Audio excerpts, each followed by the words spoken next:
Relentless, the Russian barrage just keeps coming, with no end in sight. Thousands of Ukrainians, like Yana Oshliova, face a life-changing choice of staying in their homeland or leaving it behind. Nothing feels like home more than my own city. I love my city. We're all crying that our homeland gets invaded by our neighbors. There is my family, my sister, my mom. That's what we're buying some food. When 7:30 caught up with Yana last month, she and her mum were preparing to hunker down as Ukraine's second largest city, Kharkiv, went into survival mode. This is Kharkiv now.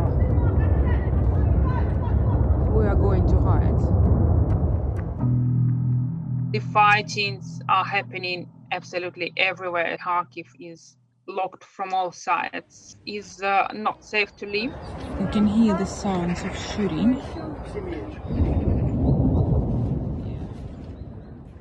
As the bombing intensified, Yana and her mum decided the basement of their apartment block was the safest place to be. That's the reality of our life now. This is a bomb shelter.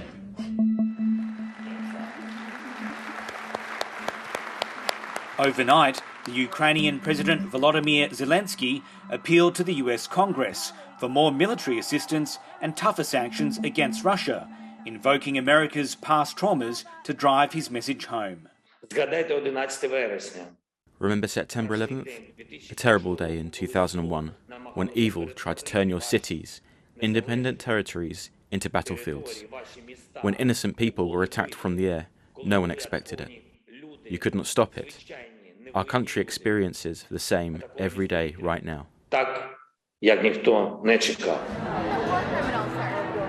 I think he is a war criminal.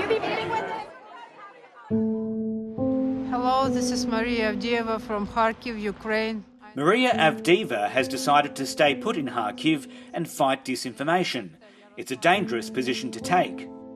When I go along the streets, I always keep my eye on the places where I could go and hide if the shelling start in this district. All of these houses are without windows. But as Russia continues to deny it's targeting civilians, Maria says her role now is to show the world the extent of President Putin's attacks on Ukraine. The Ukrainian army is doing a great job on the ground. But what we see is Russia is terrorizing the cities and residential areas because of the constant airstrikes. The Russians have been bombarding the southeastern city of Mariupol with deadly effect, including an airstrike on a maternity and children's hospital last week. This week, Ukrainian officials say Russia bombed a theatre where hundreds of civilians were sheltering. Mariupol has become this epicenter of this ferocious fighting where no side is prepared to retreat, no side is prepared to surrender. If they will meet their three objectives, which is capturing Mariupol, achieving military success in Donbass, and capturing Kharkiv, they, first of all, will inflict significant, if not catastrophic, losses on the Ukrainian military. It's like an open wound, you know, Mariupol. I think for everyone in Ukraine, not just in Ukraine, just hearing the name of the city, it brings really, heartbreak and a lot of pain. The International Red Cross wants both sides to allow safe passage for refugees into neighbouring countries. The United Nations estimates 3 million people have fled Ukraine so far. The road need to be clean.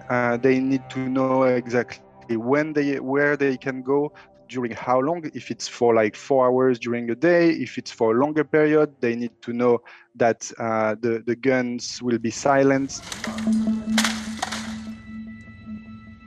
As Kharkiv became increasingly unsafe, Yana and her mum fled the city thanks to a volunteer organisation which helped them leave in a convoy of cars. Here is another refugee camp. Both are now safely in Poland, along with more than 1 million other Ukrainians. the conflict needs to be ceased. We're praying for the best as soon as possible.